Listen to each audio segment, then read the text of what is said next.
Type 5 वाला starter, तो अतुल शक्ति में लगा था, ठीक है।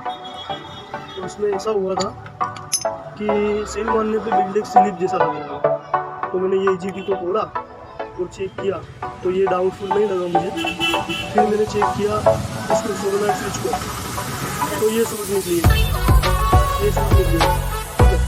तो इसकी वजह से बिल्डेज को आगे धक्का मार दे रही है, क्योंकि सूट होने की वजह से खिंचता रहता, नॉर्मल खिंचता। तो इसकी वजह से स्टार्टर थोड़ा सा हल्का घूम गया था, तो ऐसा लगता था कि स्लिप लगा है। तो इसमें कुछ भी नहीं है, इसका कार्बन वगैरह बुशिंग वगैरह सब सही है, EGT भी सही है इसका। ये स्विच का प्रॉब्लम निकला, ठीक है। ये वाली स्विच सूट हो रहा है, ठीक है, पिस्टन को खींचता नहीं है।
ये इसका डी आता है, डी खींचो जाकर भाई, ये डी खींच के फिर सेल मारने से क्या इंजन की ताकत कम पड़ती है।